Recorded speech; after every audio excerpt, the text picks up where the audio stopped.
Hello everyone, welcome to concept decoder. आप सभी का आपके अपने चैनल कॉन्सेप्ट डिकोडर पे स्वागत है। मुझे ये बताने की ज़रूरत नहीं है कि आपको कैसा कंटेंट मिलेगा, क्या मिलेगा, नहीं मिलेगा वीडियो लेक्चर में। क्वेश्चन लिखिए। हम पढ़ रहे हैं प्री स्ट्रेस कंक्रीट, अभी एनालिसिस वाला पार्ट चल रहा है। लॉसेस अभी नहीं पढ़े हैं, डिज़ाइन अभी नहीं किए हैं। We are in first part, analysis of prestress concrete. लिखिए, a simply supported pre-stress beam of section size 350 into 720 mm is spanning over an effective span of 10 meter. Calculate stress in extreme fiber at distance 4 meter from one end. This is the diagram of the pre-stress beam. एक simply supported beam है जिसमें parabolic tendon है। parabolic tendon, ठीक है। Tendon profile आपका कैसा है? Parabolic.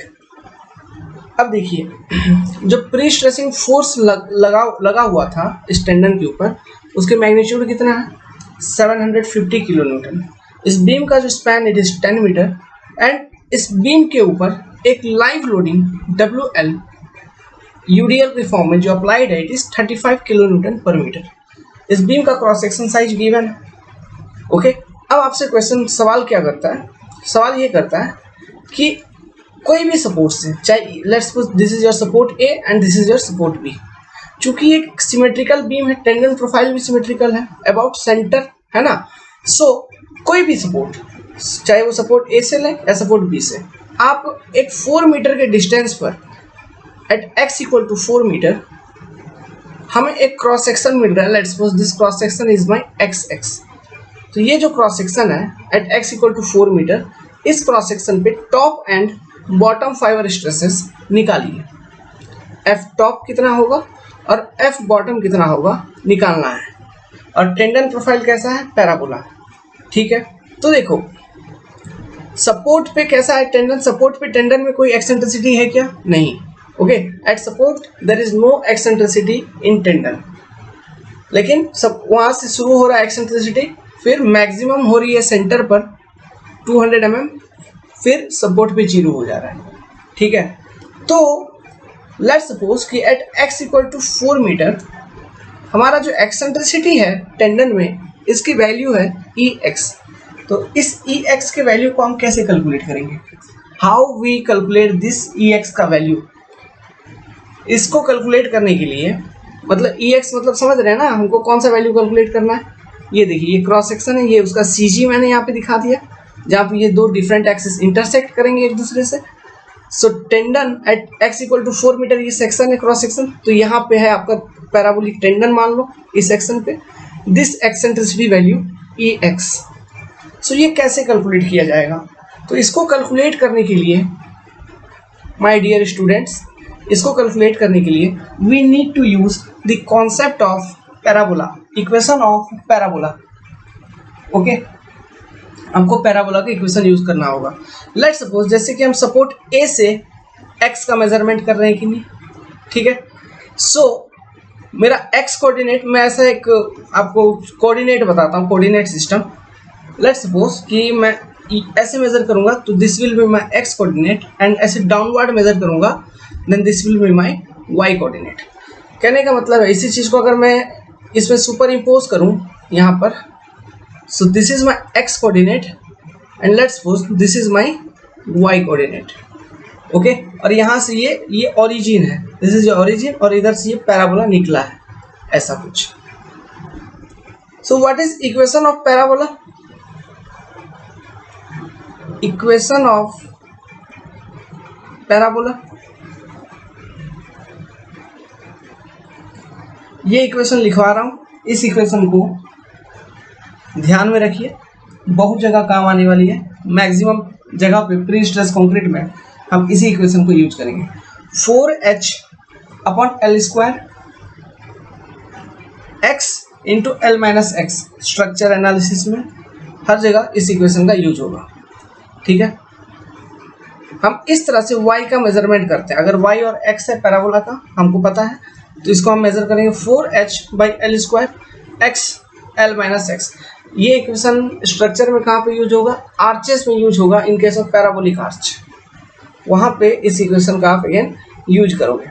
ठीक है, so this is your important equation जो आपको ध्यान में रखना है। So this is your equation of parabola. Parabola मतलब in term y in terms of x square होना चाहिए, तो ये पैराबोला होता है 2 डिग्री। ओके, नाउ अब इसमें x, ये x बोल रहा हूँ, h क्या है, this is y max value, h मतलब y का मैक्सिमम वैल्यू। तो y का मैक्सिमम वैल्यू बेसिकली यहाँ पे सेंटर पे हो रहा है, तो h इक्वल टू ये क्या होगा 200 mm। समझ में आ रहा है?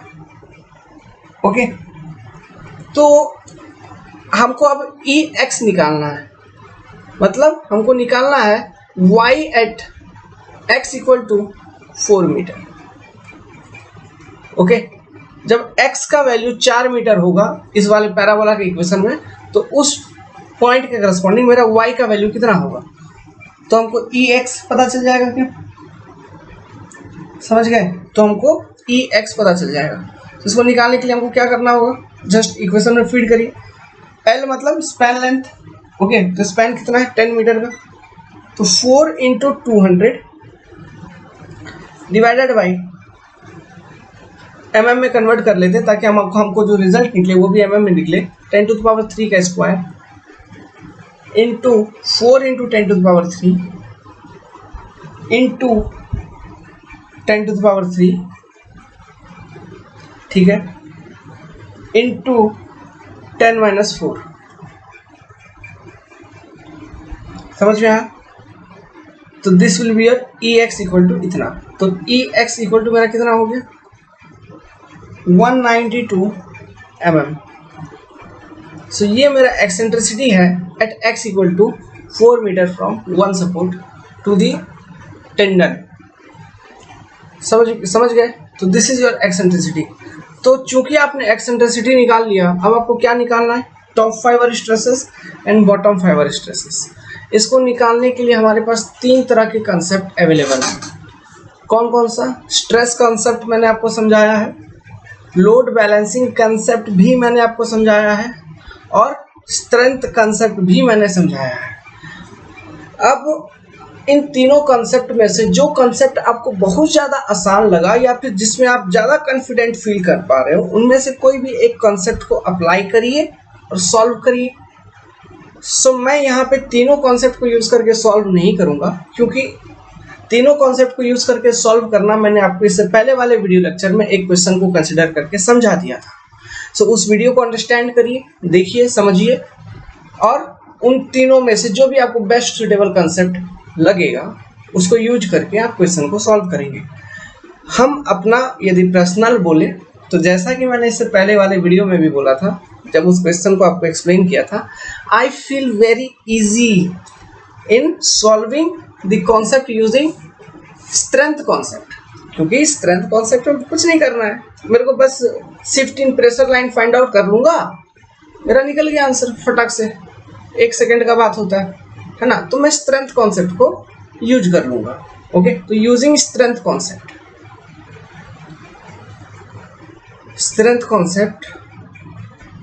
को यूज करूँगा। तो स्ट्रेंथ कॉन्सेप्ट को यूज करूँगा तो मेरा एफ टॉप क्या है, formula P/A plus P into e dash divided by I into y top. Similarly F bottom equal to P/A minus P into e dash by I into y bottom. तो यहाँ पर ये जो equation है इसमें हमको P का value पता है, मालूम है कितना, 1750 किलो न्यूटन है कि नहीं P का वैल्यू। तो ये वैल्यू मेरे को मालूम है। क्रॉस सेक्शन एरिया A मेरे को मालूम है 350 गुना 720। अब ये ई डैश का वैल्यू हमको मालूम नहीं, आई भी हम निकाल लेंगे, सेकेंड मोमेंट ऑफ एरिया, ठीक है। कैसे?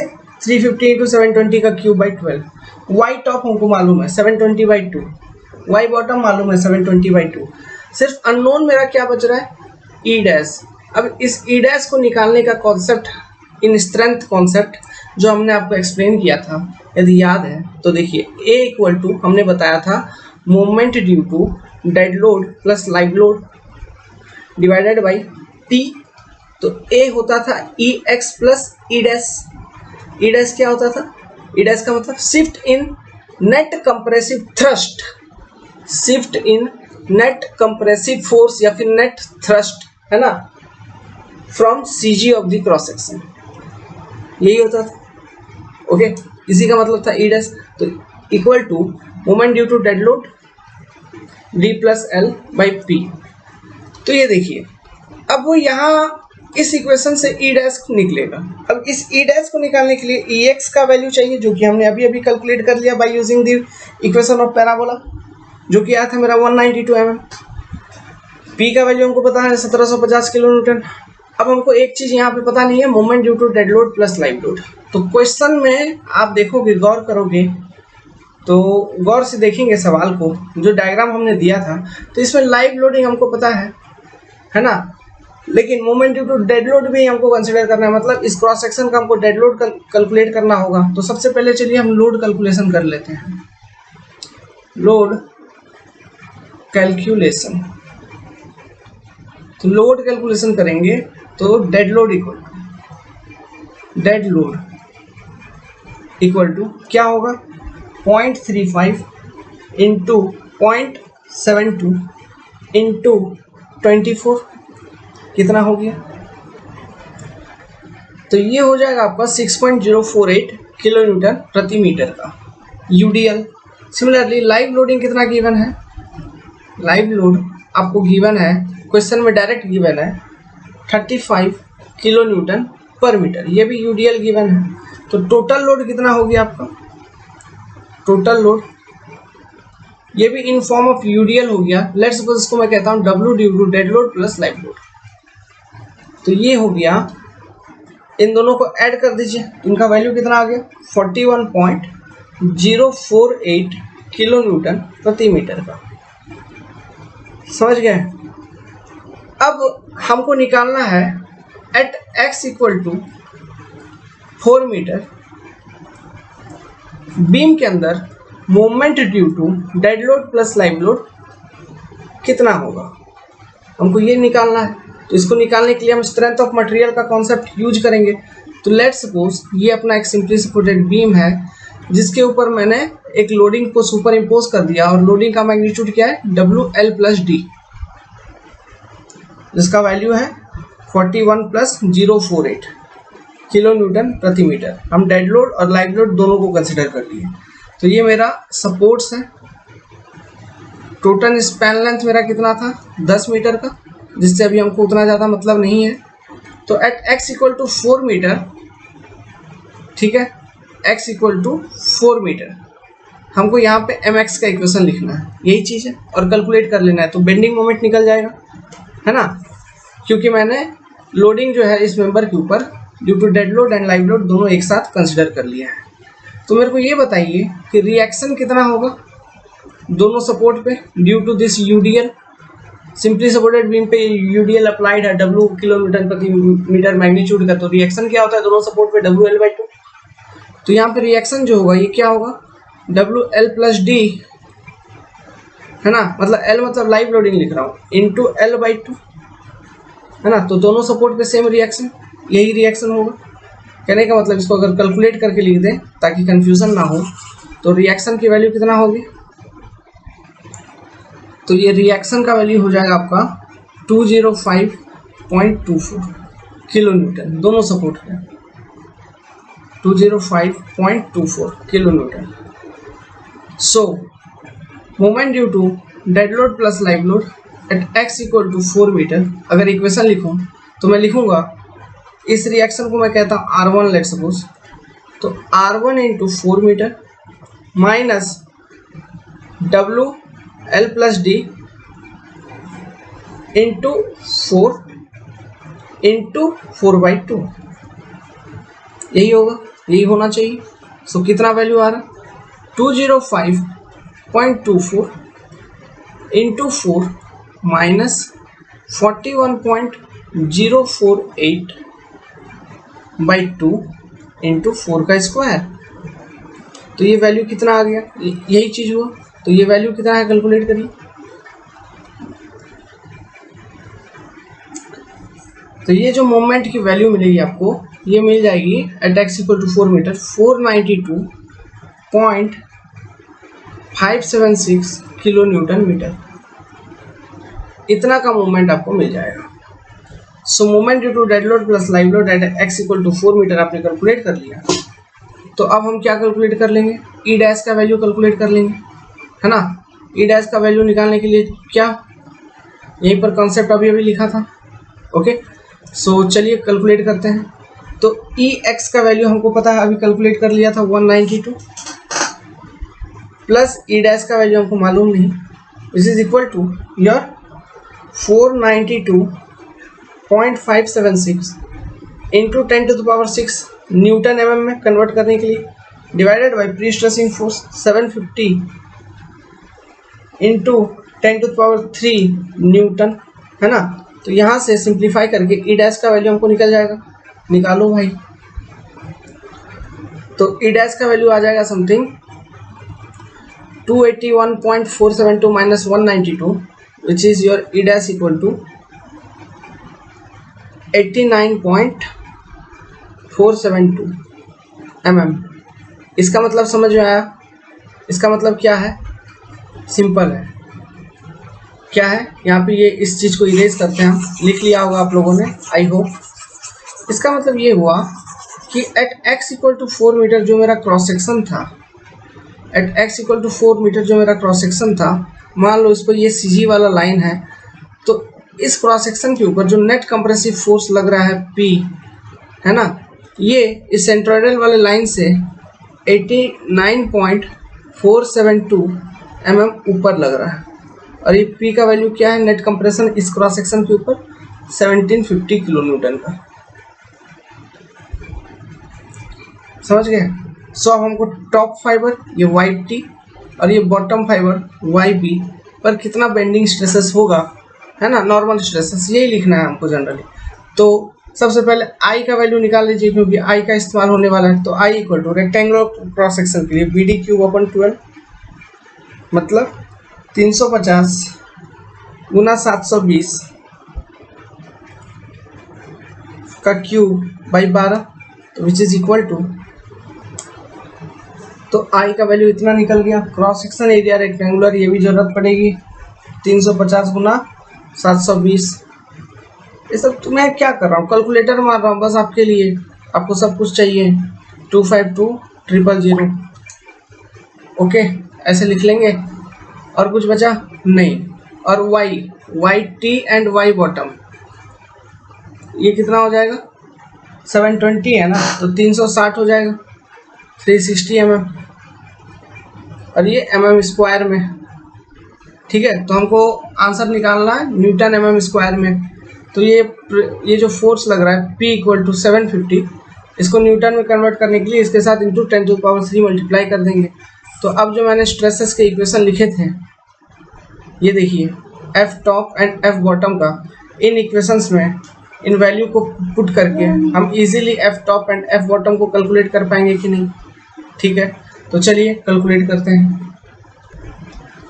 सो देखिए F टॉप आप कैलकुलेट करेंगे, ओके, सारे वैल्यूज़ को मैंने डाल दिए, कैलकुलेट की, तो अलग अलग हमने सॉल्व कर लिया। इस तरह से सॉल्व करना ज़्यादा आसान होता है, क्योंकि जो F बॉटम लिखेंगे उसमें बस हमको प्लस माइनस करने होंगे फार्मूला लिख के, तो एक ही बार कैलकुलेशन करनी होगी। नहीं तो सब इधर उधर मिला दोगे कैलकुलेटर में तो दिक्कत आ जाएगा, ठीक है। तो ये टोटल रिजल्टेंट कितना आ गया, 12.12 न्यूटन पर mm square, okay. Similarly F bottom निकालेंगे तो 6.944 minus 5.177 which is equal to something 1.776 या 76 न्यूटन पर mm स्क्वायर, इतना। तो देखिए पूरा का पूरा क्रॉस सेक्शन के ऊपर आपका कंप्रेसिव स्ट्रेस है ना, और ट्रेपेजोइडल इस तरह का स्ट्रेस वेरिएशन आपका बन रहा है, ये CG वाला लाइन। और नेट कंप्रेसिव फोर्स जो इस पे एक्ट कर रहा है, इधर एक्ट कर रहा है, P इक्वल टू, ठीक है। और जो टेंशन का लाइन एक्ट कर रहा है। अच्छा इस पे चलो और एक कॉन्सेप्ट, इस पे लीवर आर्म कितना होगा निकालो इस क्रॉस सेक्शन के ऊपर। What is the value of lever arm, मतलब ये बताइए, ये क्रॉस सेक्शन है, ये कुछ भी पूछ सकता है ना, ये आपका क्रॉस सेक्शन था। सो इस क्रॉस सेक्शन के ऊपर जो नए आपने देखा ये सीजी वाला लाइन है, ठीक है। सबसे पहले ये बताओ जो ये था क्या टेंडन में एक्सेंट्रिसिटी वो कितना था, ये था EX। तो इस EX का मतलब क्या हुआ कि यहाँ से टेंसाइल फोर्स एक्ट कर रहा है क्योंकि ये टेंडन का लेवल है और टेंडन में टेंशन है, ओके। और जो नेट कंप्रेसिव फोर्स है कंक्रीट के ऊपर जो अब शिफ्ट हुआ वो शिफ्ट हुआ इस CG वाला लाइन से। ये जो CG वाला लाइन है इसके ऊपर कितना by E dash, okay। So what is your lever arm? This is your lever arm, which is equal to A, which is equal to E dash plus EX। यही आपका लीवर आर्म है क्या। What is moment of resistance of this section?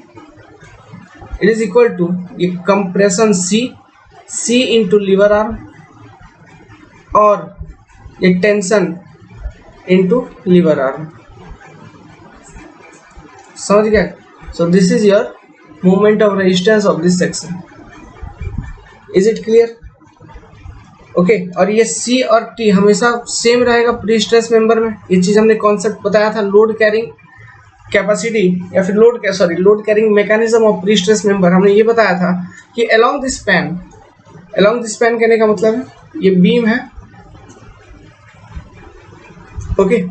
तो ये तो जो section है ये है सम x इक्वल टू 4 मीटर।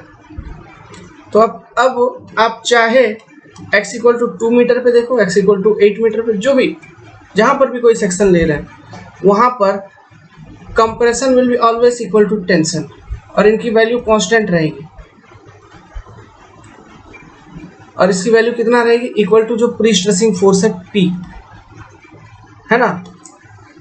तो लेकिन चेंज क्या होता रहेगा ये लीवर आर्म का वैल्यू, समझ रहे हैं। तो मोमेंट ऑफ रेजिस्टेंस हर जगह कांस्टेंट नहीं रहेगी, जहाँ पर जितना बेंडिंग मोमेंट एक्ट कर रहा है ड्यू टू एक्सटर्नल लोडिंग उसके अकॉर्डिंग ही cross section moment of resistance provide करेगा। But here lever arm will be changing. जो लॉजिक आपको समझाया था हमने वो लॉजिक यहाँ पे एस्टेब्लिश हो गया, ठीक है। इसलिए मैं स्ट्रेंथ कॉन्सेप्ट को ज़्यादा प्रीफर करता था क्योंकि ये वाला चीज़ मेरे को बहुत पहले दिक्कत करता था बहुत ज़्यादा। तो मैंने सोचा कि मैं सारा क्वेश्चन को स्ट्रेंथ कॉन्सेप्ट से ही सॉल्व करूँगा, तो एक ना एक टाइम पे ये चीज़ अच्छे से विजुअलाइज होना शुरू हो जाएगा। तो होने लगा, तब यही है इसका विजुअलाइजेशन, समझ गए। ये प्री स्ट्रेस मेंबर का लोड कैरिंग मैकेनिज्म है। RCC में लोड कैरिंग मैकेनिज्म फिर अलग है कि नहीं, ठीक है। तो इस तरह के सिंपल इजी क्वेश्चन एनालिसिस से अब आप कंफर्टेबल हो, किसी भी तरह का टेंडन प्रोफाइल देगा एनालिसिस हो जाएगा, बिल्कुल हो जाएगा। सो होप कि आपको वीडियो पसंद आई तो वीडियो को लाइक करिए, चैनल को सब्सक्राइब करिए। मैं आप सभी से निवेदन करूंगा कि कोई भी एग्ज़ाम प्रिपरेशन, मैं खुल के बोलता हूं, कोई भी एग्ज़ाम प्रिपरेशन वाला प्लेटफॉर्म जो यहाँ पे ऑनलाइन यूट्यूब पे अवेलेबल है, अगर आप सिविल इंजीनियरिंग के स्टूडेंट हैं तो आपके लिए बिल्कुल भी उपयोगी नहीं है। आप लोल बन रहे हैं, लोल। या फिर आप सेल्फ स्टडी करिए या फिर आप कोई ऑफलाइन कोचिंग जो बहुत बड़ा है वहाँ पे चले जाइए, एक बेसिक प्रिपरेशन हो जाएगी। उसके बाद एग्जाम होगा नहीं होगा कोई गारंटी नहीं है, लेकिन आप घर में आके फिर पढ़िए, एग्जाम के लिए लगन करिए। अगर बीच में फिर प्रिपरेशन छोड़ दिया तो कोई गारंटी नहीं है कि सिलेक्शन हो जाएगा, ठीक है। सो आप यहाँ फॉलो करो, तो जो स्टैंडर्ड आपको जहाँ जो एज्यूम कर पा रहे हो, सोच पा रहे हो, उसे कहीं गुना ज़्यादा बेहतर लेवल आपको इधर मिलेगी। आई एम पीयूष प्रासर, जय हिंद।